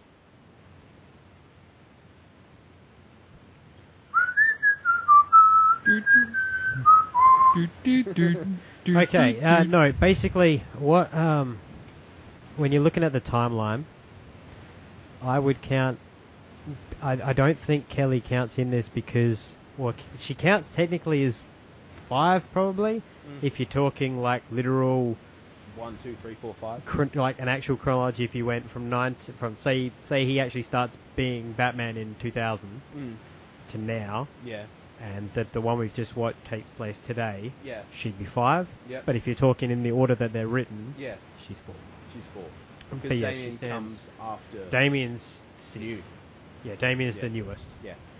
Yeah, basically you've got Dick Grayson. Mhm. Dick Grayson gives way to Jason Todd. Yep. Jason Todd dies, and then Tim Drake. gives way to Tim. Yep. And then obviously this was written, so Okay, you've got. So then we got Carrie Kelly. Yep. Then we got Stephanie. And then Stephanie comes on, Then and we have Stephanie ultimately. You could look at Stephanie as being the antithesis to Jason Todd, where Jason Todd was written, nobody liked him, and he died. They wrote Stephanie always with the intention of killing her for it to mean something more. Okay. And yeah, she then becomes a Batgirl. Yeah. Okay. Cool. Cool. That's me done. No questions. All right. Well, before we get into the ratings and the ratings for this and the awards for the week, does anybody else got any last thoughts on The Dark Knight Returns? Apart dos. Phenomenal movie. Watch it. Actually, watch both of them back to back. There's a cut that came out with one. They're all one film. It's 3-hour film, but it's all one piece. Yeah. I dare say that's probably the best way to watch it. Yeah, absolutely. Go for it. Do it. Absolutely. Do it for it. Like Put the kids to bed. You can't walk away from this and go, I'm disappointed that I watched that. Like, It takes a bit to get used to Robobat. With that said, though, he got to have his Mark Hamill moment in part 2. He did. Because tonight we are the law. Tonight I am the law. that was, and there's nothing more awesome than watching Batman ride in bareback on a horse. Like I think I said it in our group chat earlier today that Batman riding a horse was the greatest thing I've seen all day. Because you don't expect that, and you see him on a horse, and you're just like, that's even more frightening than the Batmobile. Yeah. If that dude came at me on a horse, I'd just be like, with a shotgun game in over, arm. man. Game fucking over. Batman's riding this massive stallion with a shotgun in his hand. And I love how he just there's just anarchy on the streets, and just by being like, hey, I'm Batman, why do you not be knobs for 5 minutes and take care of one another? He just diffuses a riot. Yeah. And even the cops are like, holy shit. Can you for 1 second not be such a fuckwit? Exactly. There's Jim Gordon the other side, just working his ass off trying to get everyone. He fires a shot off in the air, doesn't he? Yeah, he fires a shot off and worries about his wife. Yeah. Actually, that's right. That's Sarah. That's Sarah, yeah. So what happened to Barbara? Who cares? She's dies. a whore. Fuck Barbara. I'm sorry, in the comics, Barbara and Jim get divorced because Jim is all about the job. No. Calm down. Always butted in too early, you premature butter. What? Premature butter? You butt in prematurely, you premature butter. Now, stop premature butting, for fuck's sake. Like I was saying, what happens is that Jim has an affair with Sarah Essen. Yeah. He gets found out. Barbara and Jim divorce. Right. Jim attempts to do I fucked up my life, I'm going solo. Yeah. And ultimately ends up back with Sarah because they're meant to be together. She's the one from year 1, yeah? Yeah. She ends up transferring away, and then she comes back later on. She comes back later on underneath him, if you will. And then stays underneath him. So, yeah, because the Barbara is the one who has Jim Jr. and... Is it Jim Jr.? Barbara. And they have Barbara. Jim Jr. and Barbara. Well, there's... Originally they had one child, now they have 2. Now they have 2. Because Riddler. Comics, yeah, because Riddler, they just had 2. I honestly think that became because everybody knows because everybody knows that Barbara Gordon becomes Batgirl. I think the boy became used as something else. You can kill it. There's no fear in will you kill Jim Gordon's daughter? Yeah, that's true. You know what I mean? That's why in the Nolan It's Second the one son. is the son. Because you would be like, well, he doesn't have a son in the, comics. you know, maybe he's Right. gonna. Okay, So, with you now. yeah, it's just a clever writing point because there's scumbags like that. Maybe it was Jim Jr. in the as the altar boy getting sacrificed. Oh my god. Jimception. No, this is the 50s. There's no Jim Gordon, or is there? I don't know. No, this is the 80s. You were talking about the altar boy who got yeah, of course, sacrificed. That was in Brain Age. I see. The minute we stopped talking about that, I deleted it and had no idea what we were talking about then. All right. Well, let's give out some ratings and some awards, shall we? First of all, let's start with our glove rating for this film.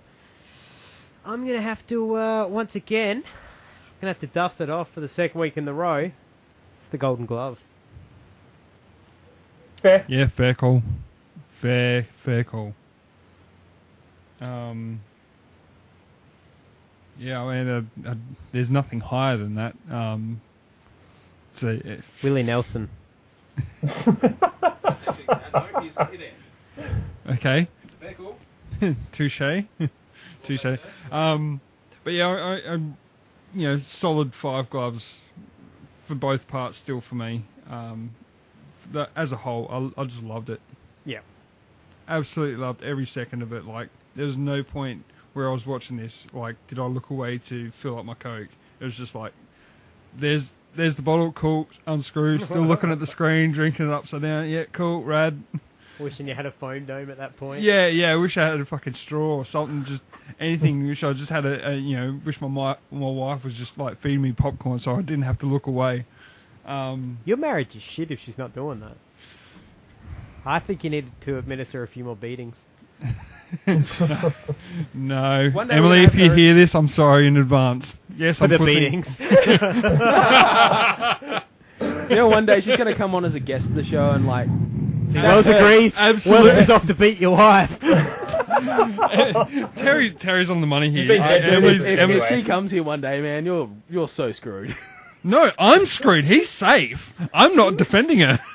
Yeah, but here's I'm the fucked. thing. If she does come here, I'm the one with the microphone, so It'll she'll be- listen to every damn word I have to say. It'll be firmly shoved up your anus. Or your urethra.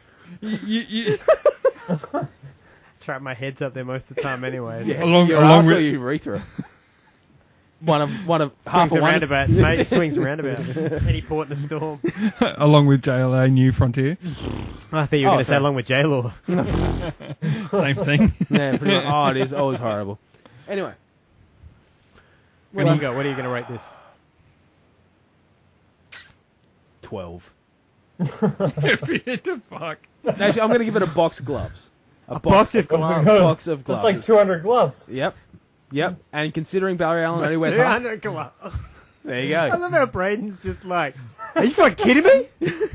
Like, let's not go crazy. Are we talking in a 50-pack? You go on the full industrial 200-pack. No, it is that phenomenal. It's the kryptonite glove. There you go. I'll give it the kryptonite glove.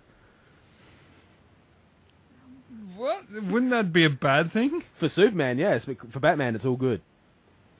Actually, it's not all good because if you wear kryptonite for too long, it affects your shit. Yeah, that's true. And then you got to make a clone of yourself, and the clone has perfect hair, but then the hair falls out anyway, so you get pissed off again and you hate Superman. Superman. That's legit. Yeah, I just described I know. 90s Lex Luthor. I know. How I know. good is that? Yeah. I need my own clone. It will look exactly like me, but with hair. Oh, now I'm stressed. My hair fell out again. Superman! No, it's one of those movies that sort of it's hard to rate, but it's hard to rate because there isn't a rating good enough. It's Golden Glove, man. Yeah, right. You can't outdo the Golden Glove. 2 Golden Gloves. There aren't two. Look. I don't know, Don't know what where the kind other of one is. world you live in.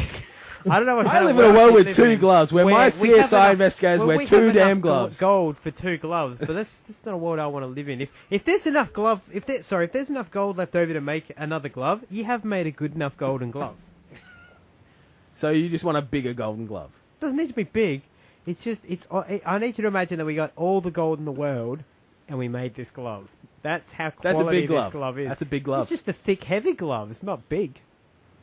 It'd still be a fucking big glove. Is it solid gold or is it like a hollowed out statue bust sort of thing? Or describe the glove to me.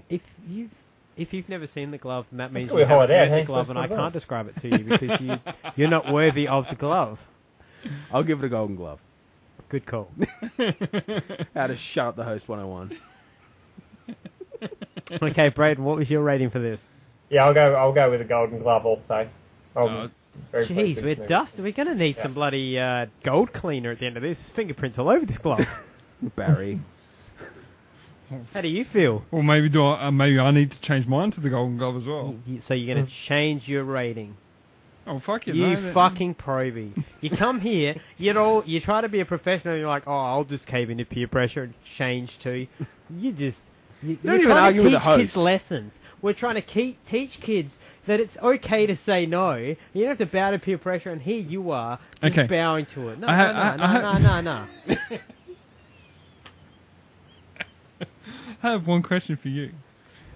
Is this movie not worth 4 votes for the Golden It's Glove? worth 4 Well, votes there for you go. the Golden Glove, but you could have Golden Gloved at the beginning. I could have. You should have. But I didn't. There you go. So, are you giving a golden glove or not? Yep. Okay, there you go.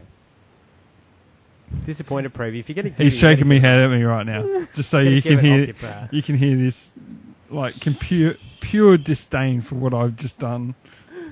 You've besmirched the awarding of the Golden Glove. We have to throw the whole awarding process. I'm going to slap you with the glove. All right, folks, that's it. My life is now over. Glove slap. I don't take crap. All right. Well, that moves us into everybody's favourite awards section. First off, we're giving out the Barbara Gordon bitch moment or person of the week. What do you got, guys? Me first? Yeah. Well, you All right. I don't mind. Whoever All right. would like to speak, step up to the plate. My Barbara goes to Superman because he's a government stooge, so he can fuck himself. Yeah. All right. Braden, what do you got for your Barbara? My Barbara is the Brain AIDS movie. Because Give Brain it to AIDS. the movie. Okay. Okay. Okay, Probie, who you giving your Barbara to? I had a similar thought to Braden. So See, now he comes in here No. and he tries... Look at him. Braden says something and now he's all like, oh, let me claim that. I thought the same thing. You fucking late-coming, bandwagon stepping... He's the opposite of a premature butter. He is. He's No, a late. He's a late jumper. Late That's what he is. jumper. He's a late jumper. Late jumper. You late jumper. You won glove and late jumping some bitch. fucking hell, is there anything I can say that is okay? Do I need to be censored before I speak tonight? No, but I think starting from now, we'll put you on a 7-second delay, and if it's just crap, I'll just disregard it and we'll continue to talk. Just have a hard drive recorder recording me, Yeah, and then just exactly. no, Everything you're not you say here must this be- episode. Fuck off. everything you say must be broadcast 10 proofread. seconds late. 10 seconds late, so we just hit the dump button. Sorry, what were you going to say, Pros? I'll let you speak.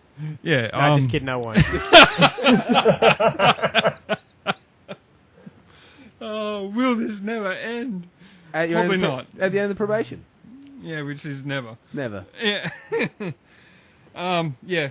The movie, that piece of piss gets my entire Barbara vote. The whole Barb. The whole Barbara. The whole Barbara.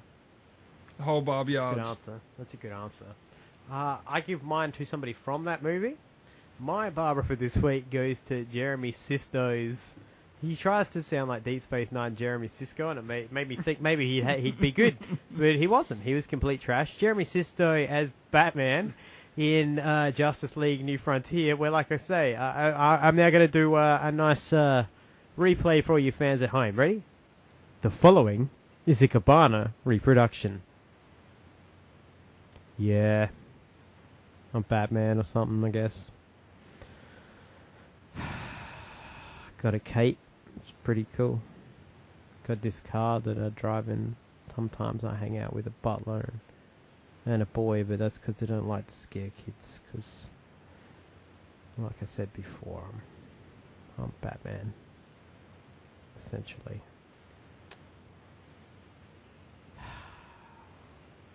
And that was a Cabana reproduction.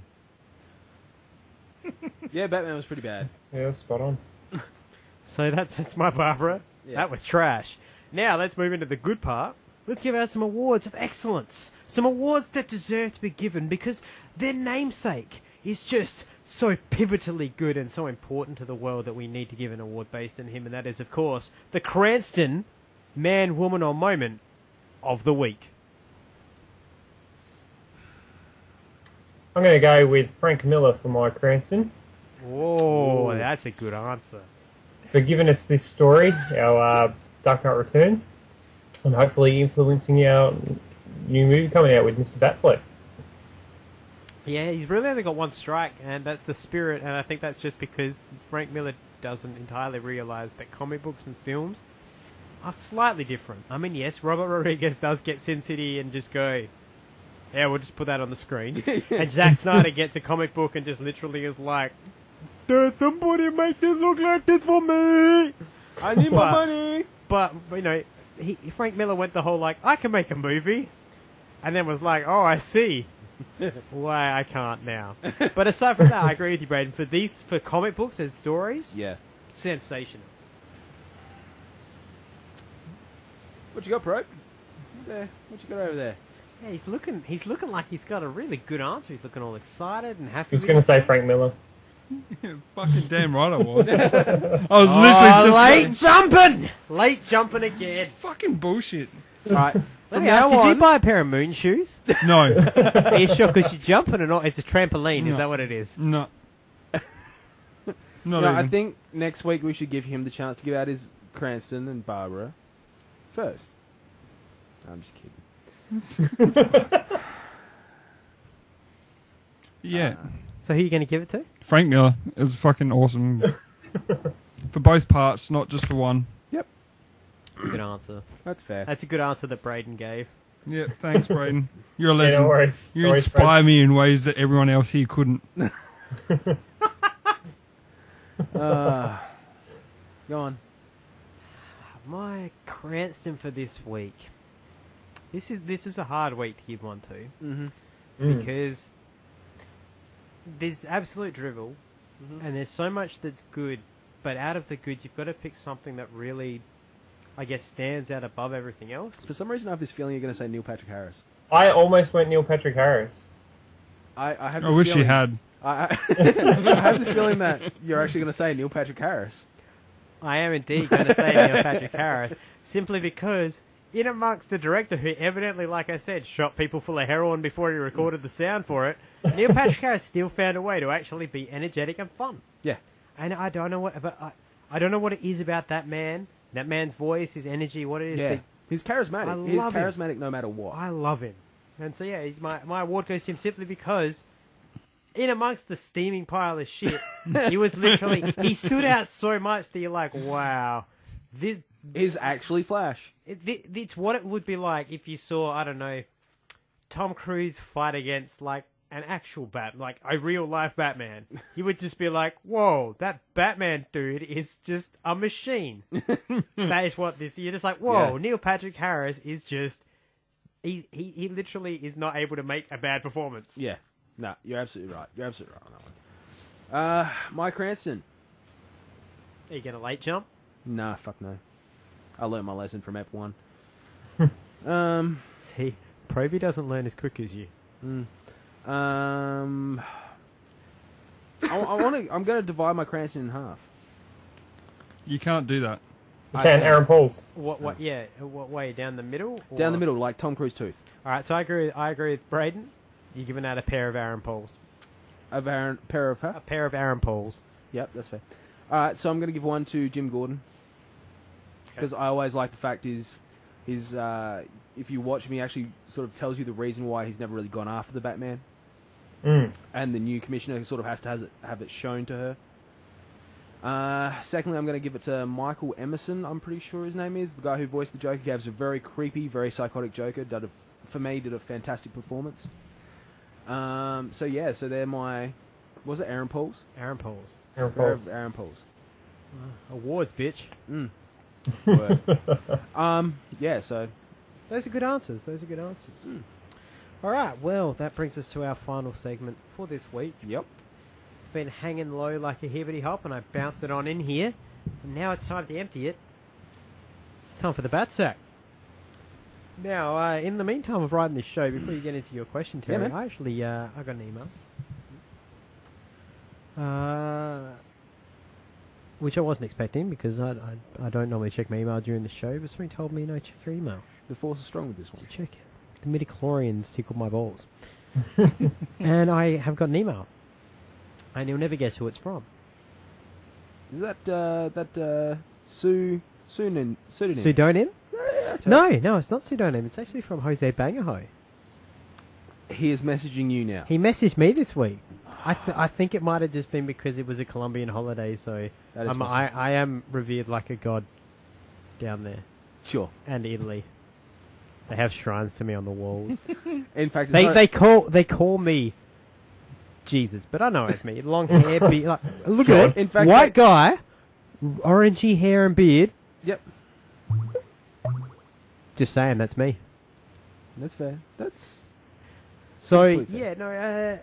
In all seriousness, my question is from Jose Bangaho, and it just simply asks one very simple question: have any of us seen Netflix Marvel Daredevil yet? I haven't. Nope. Not yet. It's there, ready to watch. All right. Well, I spent 13 hours of my day yesterday shotgunning that thing, and I am going to say a few things. I'm not going to spoil it for you guys because I get a feeling that we're going to cover it here on this show. I hope so. This year. Well, in fact, I'm going to put it on there that. Put it in the schedule? We're covering it. We're going to be covering it as soon as this season of TV ends. Yep. This is what we're hitting Daredevil straight off the bat. Fantastic. Now, this show is not for the kids. Not for the kids? This is as close... As far as TV goes, things like True Blood and all that, True Blood, Walking Dead, they probably get as close to R rating as you can get on the TV. Yep. Mm-hmm. This thing is on par with that. It doesn't have the nudity, but in terms of violence and graphicness... Brutality. Yeah, brutality and adult themes and just... heavy content. It's I cannot describe this show because it's not like anything I've ever seen. It's gritty and it felt like I've read Daredevil comics when, unlike the movies which are very slick and stylized, the comics are gritty and it's the middle of Hell's Kitchen. Like it's meant to be dark and gritty, and in a world where there's Captain America's and Iron Man's and shit taking care of the bigger problems. There's this dude who is on the streets fixing the things that, like, not Superman, Thor and Captain America, they're too big to take care of the pedophile touching his daughter. Daredevil isn't. And that's what makes this character kind of like that. And this show, realistically, shouldn't be called Daredevil. It should be called Pre-Daredevil or Daredevil or Becoming Daredevil or something, because the show is about... Yeah, Daredevil Year One. It's basically about this guy becoming Daredevil. And it's just... as far as anything Marvel have done in any of their movies, Avengers, anything, this is the most perfect thing they've ever done. It's just one giant... You can watch it as 13 parts, or you can watch it as one giant movie. I recommend watching it as one big 13 hour... Just put yourself 13 hours aside and watch. You will not regret it. Just sensational. Correct me if I'm wrong, but I remember Daredevil being like almost a no bars held on no holds barred. No holds barred. No holds barred, and just like completely destroys people. He doesn't kill, but like in the critically maimed not to throw. This isn't really a spoiler, but there's a part in the second episode where he basically interrogates a guy, and I won't go to how he does it, but it ends with him throwing the guy off a roof because the guy gets mouthy with him, and he throws him off the roof, and the person that Daredevil's up there with is like, "Oh my god, you killed that guy," and he's like, "No, he didn't. He landed in the dumpster." And then like an episode later, there's a comment that's like, "That guy's in a coma," and he's like, "He's still alive, isn't he?" So that's the kind of thing. He's like, "I didn't kill him. He's still breathing." That's what Daredevil is. It's like, be thankful I'm letting you breathe. So yeah, no, it's very Fair cool, enough. very very cool. And unlike anything else I've seen with Daredevil, where they normally try to give him the sonar, there's really only one scene where you see it from his perspective. Everything's kind of done with audio. Yeah. And like I said, I got these new headphones. I got these really nice, full-on Turtle Beach epic noise. 7.1 fucking 18 billion surround Yeah, sound. exactly. So you can hear the villain behind so you him. can hear that sort of shit. And what they do in this, because he's obviously Daredevil's senses rely more on his hearing, sounds and shit, like when like people are swinging knives, you hear the noise, like the swooshings and that really clearly, and that almost makes you feel like you're part of that fight because you can understand how he's doing it. So they've had a good audio editor. And the fight scenes in it are something that I've just never seen before. They're just, I've never seen fight. They're real. Like I watch wrestling and I watch MMA and things like that. Yeah. There's a certain way that people fight with each other in a stance where it's not clearly rehearsed, where it's almost kind of raw. Yep. That's what this felt. It felt like a dude literally doing whatever he can to beat the snot out of these people. Nice. And so it's just, that's all I'm going to say. And, you know, if you guys want to watch it before you review it, fine. If you wait until we review it, no worries. But no matter when you choose to watch this show, you will not regret watching it. Cool. Because it's just sensational. To me, I'm going to go so far as to say that within the next 10 years, Netflix will have replaced the cinema. Netflix will be where you go for that big content. Okay. Cool. So that's that. So that's my mailbag. Now let's move on to your Batsack question, Terry. All right, so ladies and gentlemen, we have all graduated the JLA Academy. but unfortunately don't celebrate yet. We are all interns. We've all landed ourselves admin jobs. We are probies. And 4 superheroes have called in sick. Who are they? What have they called in sick with? And what is their punishment and who are their replacements? 4 heroes? 4, like, so 1 each. We're on a call center sort of thing. We've got a panel and we've got, like, computers and phones and all that. So we don't get to be the replacement. We've got to find the Probie, replacement. You are even a further probie than you are now. You are a probie's probie in the Probie League. Oh. Sorry, man. Braden. Get you, big boy. I'm going to go with Flash being sick. Okay. Because in our current TV show, he's always bloody off sick from his actual job. Okay. So why is he off sick? Because he's been the Flash. So this is now a reverse thing, where he's now being sick from the Flash to do his actual job of the CSI. He's lost the other glove. He's taken the day off to go find it. Okay. So he's headed into the office to do the paperwork. Yeah. He's filling out some order forms for more right-hand latex gloves. Yep. That's fine. Okay, so what's his punishment? His punishment? Oh. I don't know, I haven't got one. I can't think of one. Reverse Flash kisses Iris. Okay, inverse Flash. Inverse Flash. Who's his replacement? Yeah, I can't even think of one of them either, to be honest. who are you going to replace mate, come on. Alright, Probie. Hang on, can I just interject before you do that? Good. No. Did I? Sorry, I'm going to phrase that not as a question. Hey, Probie, shut the fuck up. I'm going to interject. Braden, do you want to know the answer for who you call in? Yeah, right. Batman. Continue, Probie. Alright. Because that's the answer. If you can't ever think of an answer, then your answer is you need Batman. Alright, fair. Okay. But what if Batman calls in sick? He doesn't get Batman. He's Batman. Idiot. Are you goddamn retarded? He's the Batman. Yeah. Saw what you did right there. Alright. I have no idea. You have had 1 hour and 20 minutes of prep time. And in that 1 hour and however many minutes, I've been ridiculed, and so anything I say doesn't mean actually snot to you guys at all. That's right. Anyway, so what's your answer, Adam? It means... I wouldn't say it doesn't mean snot. I mean shit, sure, but snot's a bit... Snot is a bit Come far. on, that's a bit... I mean, I like to eat my boogers sometimes.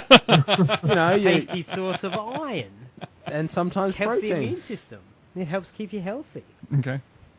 All right. So now you're saying you got a problem with people eating boogers? You're a bigot, sir. Judgmental prick. The fuck just happened? All right. So we'll come back to you. Come back to me. Yeah. Or we'll come back to you so you can jump on someone else's Yeah, bandwagon. exactly. Right. Late jumper. So my answer is okay. Batman, because Batman. Arthur Curry's phoned in sick. Oh, son of a bitch. He's come down with a case of he's been in the water too long. Yeah. And now he's all his shit's gone all pruny. Oh yeah, so yeah. he can't grip anything, and also he's lost it. He's got a bit of water in the air. Yeah, he's got water in the air and a bit of sand rash from under the uniform, so he's not going to be able to come in today. Okay, so who's his replacement? Well, I thought about this long and hard, and I thought, well, what would you be calling Aquaman in to do? And I have two schools of thought in this, so I've got two answers. Okay. Now, if you're talking pre-beard and lost hand Aquaman... No. So don't you interrupt me, son! So this is smiley Arthur Curry with the short hair and the green underpants. Yep. I think you're only calling him in because either you need somebody to do a watchtower shift... Yep. Or somebody's got to do a coffee run. Yep. So in this case, I'm going to call him Flash on both. Yep. Because he's probably going to turn up with food for me anyway. Fair enough. He'll bring so food the coffee by run happens either way. By the desk. Yeah. So that's cool. That's part one. Now, if it's ass kicking, I'm here to whoop ass and take names. And kill people with my trident hand. Yeah, with his trident hand, and that happens, and there's nobody there. Then I thought about this, and I thought, well, that's a hardcore Aquaman you brought in. You're clearly needing a heavy hitter and the big guns. Mm-hmm. So I thought, well, who's your real go-to man? And the answer came to me quite easily. And you think it's Batman, don't you? No. But it's not. My answer is, in fact, Oliver Queen. Because, do you want to know how I know the situation's going to get taken care of? Because they both have one hand? He doesn't go anywhere without Diggle. Diggle doesn't leave the situation undone. Okay. So Oliver Queen is coming in. Using the Oliver Queen from the C-Dub. Yep. So I'm using Oliver Queen with bonus Diggle accessories. Diggle is the DLC. Yeah, Diggle DLC. Diggle DLC. So that's my answer. Okay. I'll take a swing. Cyborg has called in sick. Jesus. He has a virus. For some reason, he's running a Mac operating system that's just crashed. This story now makes no sense because you can't get a virus on a Mac. The Mac is the virus. He's probably already running on Mac and he's got peak operating systems. Okay, sorry. Then he's running an Android system, Gingerbread 3.0, whatever they fucking call it these days, and it's got a virus. Who do I call in replace? The punishment, it would have to be... Oh, yeah, we haven't done a punishment. No, what is your punishment? Go for it. How do I punish Arthur Curry? 16 years in the desert. No. What I'm going to make him do is that for the next month he's got to eat tuna sandwiches for lunch. Fair enough. And he has to catch his tears in a cup and drink them. I'm sure Batman's already doing that. That's true. J-Law movie all over again. So Cyborg come down with a virus. Who am I going to get come into... Tim Drake. He's going to step up from the minors into the majors. Just Robin Tim Drake or Red Robin? Ooh, see, this is where your comic book lore comes into it. Okay, the Tim Drake I know is actually quite good with computers. I don't know if that's Red Robin or... It's all Tim Drake. It's all the same? It's Universal Tim Drake. Okay, cool. So I'll go with Red Robin Tim Drake. Okay, so it's probably a good call. That's the more trained Tim Drake. So he's getting brought up into the majors for a thing. Cyborg will have to basically, for his punishment, he'll have to pop all the water seals and go for a swim down to Atlantis. So he rusts out. Get rid of him completely. Wow, you're capital punishmenting. Mm-hmm. You do realise that you're racist. You've now been kicked off of the Justice League because Batman's going to fucking bind you. Actually, he'd be okay with that because, you know why? He doesn't like Cyborg. I would disagree. Yeah, no, yeah. If it was Superman, I could see your point. He probably would be like, I don't agree with the methods. Alright, and now we're swinging back over to Probie. Yeah, I still got nothing. What's he going to jump onto? Yeah, that's true. Well, I was thinking Green Lantern becoming sick. Yes. What's he come down with? Writer's block? Thanks. His ring's lodged in his ring. His ring's lodged in Carol's ring. He's lost his ring in the shower, and he's got to go through the sewers to find his ring. Yeah, you got to, and he's a normal human now, so he's got to get a plumber out to do that. Yep. Yep. Okay.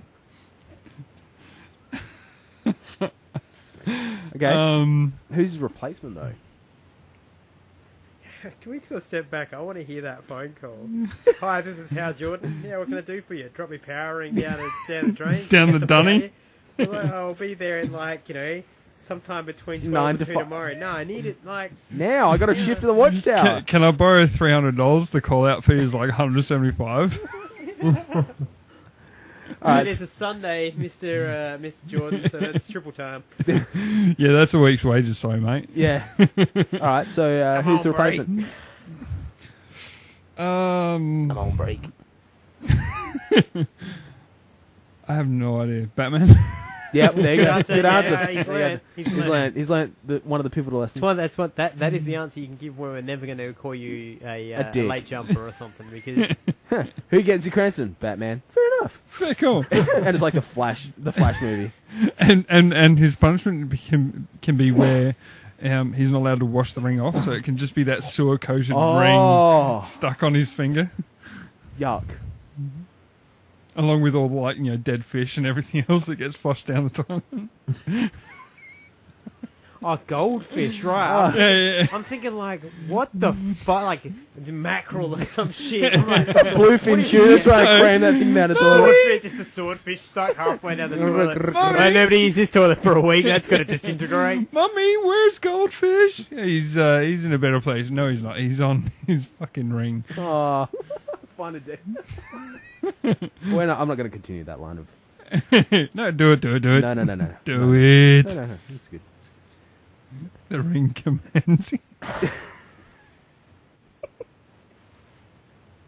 That was disturbing, Probes. You to quote the tome of our time that is Anchorman. You got mental problems, man. Yeah, you got Milk was a bad choice. He really does. You're with me on that, Braden. I appreciate that. I hate you. Well, have we got anything else we'd like to say for this week? Don't watch New Frontier. Just don't. Don't even bother looking for the torrent to download it. Yeah. Not that we would do. we would never support that. Sorry. The words spoken by Matthew the Probie Richards are not indicative of those here from the Batcave. It's okay. And any opinions expressed in these interviews are solely those of Mr. Richards. Yeah. That's what you call throwing someone under the bus. So Tones, if you're listening to the T-Abs, if you listen to this and you want to come after somebody for torrenting, he's your man. Thanks, guys. Because I went to JB Hi-Fi and supported the economy within my local area by buying this on Blu-ray. Why would you buy this on Blu-ray when you could probably get it on just normal DVD for $3? Because I was supporting the community. I'm big on supporting small businesses, just like my man JB T-Abs Hi-Fi tells is not me. really a small business. Not even sure they're an Australian business. I was. Quiet. It's better than giving money to the damn Japanese. Hey, they're Pearl Harbor or something. What do we like to? Who do we hate now? Russians. So we've gone Damn from Russians. pirating to racial bigotry. Yeah. Yay! They don't listen to us in Japan. Not yet. I didn't say anything about the Italians. I left them alone because they like us. We love Italians. And I'd like to point out that we eat the food, we wear the shoes, we never been. the gelato. Gelato? I think it's gelato. I'm sorry, but if you gelato. email my man. If both of you take off the shirts that you're wearing, I'm pretty sure it'll say made in Japan or China or something. Mine says made in the USA. If I take off the shirt I'm wearing, that would be my skin, and I'm pretty sure it was made in my mum. Yes, ladies and gentlemen, he's sitting here nude. I've got a shirt on over my nudity. You just told me to take it off. Sexual harassment in the workplace. Probie's trying to get me naked. Whose idea was it to bring him full time? You. God damn it. I just authorized this idea because I wanted two people to shit on. Because I like that. You like variety. I do. Sometimes I can yell at you. Sometimes I can yell at him. And then Braden and I are quite civil unless we talk about Iron Man. In which case he's wrong. Hey, get back.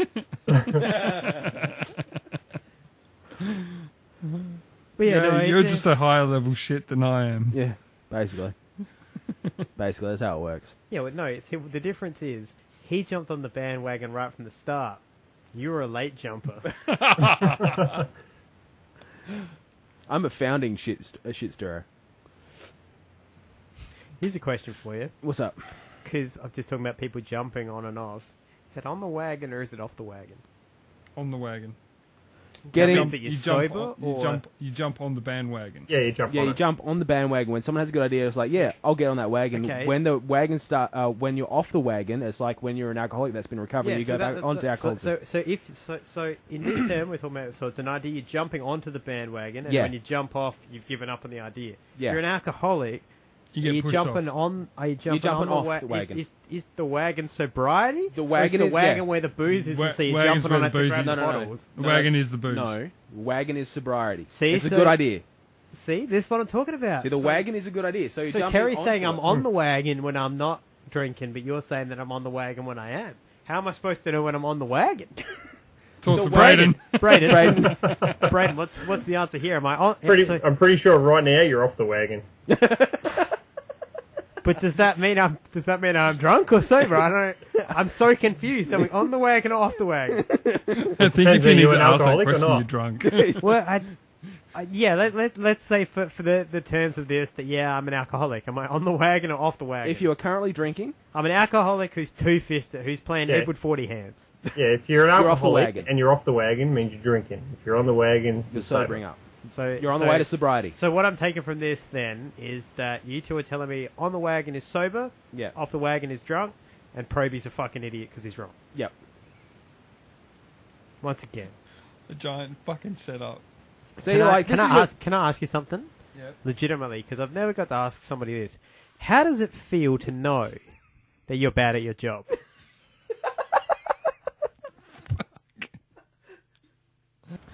So on the note that we now all know that Probie is just the worst at his job in history. Like if we were to write an encyclopedia entry, if I had to go to Wikipedia on bad at your job, it'd be your face, and the main entry would be, what does bad at your job mean? Once Matthew Richards was on from the Batcave and attempted to do his job, he would fail tremendously each time. Matthew Richards was bad at his job. Gotta be worded a lot better. Like Yoworth on the third day, he failed. He did a thrust on the first day because he was too stupid to work anyhow, and then he failed at his job because lo and beholdeth, he was bad at his job. In about 4 weeks' time, you'll be off your probation. Why Say do I what? feel that? Why do I feel that being a massive lie? I'm just trying to make you feel better, man. Do you know How does why that make me feel better? would you I like- know you're fucking lying Would you to like the to skin know of why your you teeth. feel like that's a massive lie? Because it is a lie. You're dead straight, Look, Probes. that's twice in the one podcast. He answered right for Batman, and just then. There's improvement. There's been improvement. So this is that whole soul-crushing experience just so that you can mold me into something better. I'm Isn't going to it? make you a podcast hero. Not the one we deserve, but the one that we... No guns. No guns, but please jump on my bike. I've got 250 cal. Alright, yep, I'm bad at my job. It feels fucking shit because you have two people here just sitting there staring at you, pointing at you going, huh, you're bad at your job. You're bad at your job. You know why? Because you're bad at your job. All right, well, then, can I ask you a follow-up? Because this is good. Yeah. We're having a nice Oprah Donahue moment here. I prefer Dr. Phil. How do you feel you can get better at your job, and why is it that you feel that you fail all the time? Because I think you see life like a donut, and your problem is you want to eat all the donuts, but the donuts are not there for you to eat all of them of. They are the world's donuts. What is your answer? I quit. I work for someone else from now on. Is that Dr. Phil or Christopher Walken? Yeah, I was thinking the same thing. Come But on. actually, would be a much better question. I actually, though listening to it and hearing Dr. Phil every now and then, because fucking for some reason my wife listens to it, you were actually almost pretty much spot on with exactly what he says and how he says it. But yeah, no, but so you, at the moment you're under probation, which means by contract we are we are honor bound to destroy your demeanor. It's like a hazing in a fraternity, basically. You're our new pledge. As I said, so we must haze the fuck out of you. As I said, know your role and shut the fuck up. Shut your mouth. Oh fuck me! Know your role and shut your mouth. All right, so as I said, I'm not doing coffee. I'm not getting you coffee. I'm not going to be fucking your little fucking coffee to you, bitch. Ever. Okay. Ever. Beverages? Okay. Coffee? No. I'm not going to be like, I'm sitting here and you'll be like, you know what? I feel like a coffee. Probes. You roll. Okay. Okay. No coffee. No coffee. I deal with that. Let's say move me on the probation. Yep. Okay. So eventually the probation ends and we decide that we're going to haze you a little less. Because that's how it rolls. Kind of like what you do with Terry right now. Sure. You wanna pretend But it's a gonna little be bit that more. light. Yeah. Righto. That's hazing light. You're just going to have hazing regular. At the moment, you're on hazing full cream. Now, when you do that and you start feeling like you're not bad at your job, do you think you'll feel different to how you do now, knowing that you are? And I say knowing because we've made it quite clear to you. Not just because you lie awake at night in bed being like, man, I'm bad at my job. I'm going to change my life. What am I doing with myself? I'm disappointed my family. I find myself not hating myself, but hating you a lot more than I normally do. That's alright. I find that haters love me because they can't be me. So... Yeah, I am the cult of personality. You're the center. You're the center of the personality. Well, I'm going to throw this over to the, as I've said, he's the conscience of our show, the moral center, as it were. Braden, do you think Probie's bad at his job? You're Probie. You're bad at your job. Take the shit. You deserve it. Wow, there you go. Wow. Even the mother hen is here, so soul crushing. Yep. So you know, I think though, if you can learn to rise beyond this, if you can learn to take the hatred and make it part of your identity, and make it so that you become the hate, eliminate the hate, embrace the hate. Yeah, you will in time become stronger than ever. This is what villains are made of, not heroes. He's getting the point. Batman did create the Joker. And Or on did that he? note, it's time to end the show.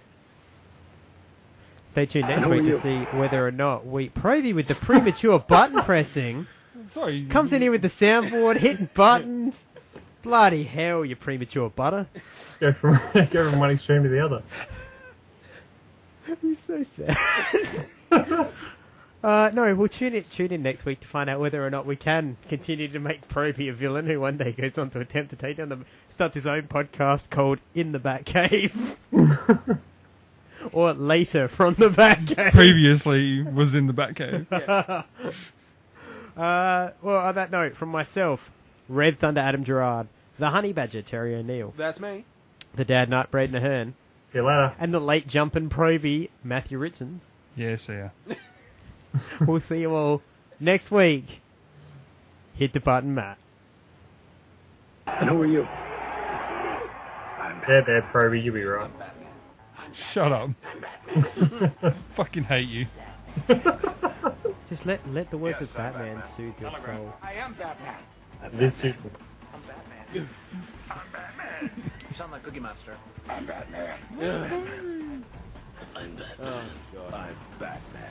Oh, I'm glad it wasn't just like another love fest. Hungry. I'm Batman.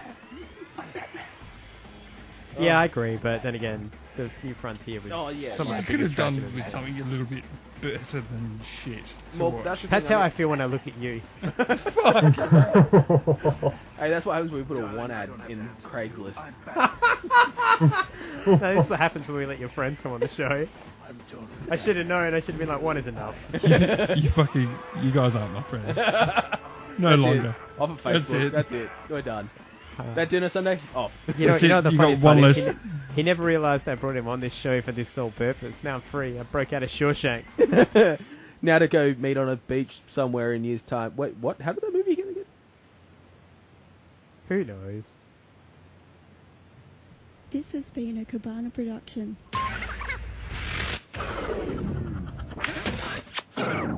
I was struggling to find my Barbaras and my Cranstons for the week, and I said I'm thinking about giving it to the JLA movie being the Barbara and the Dark Knight as being my Cranston. So, fuck you all. Did you say it first on the show?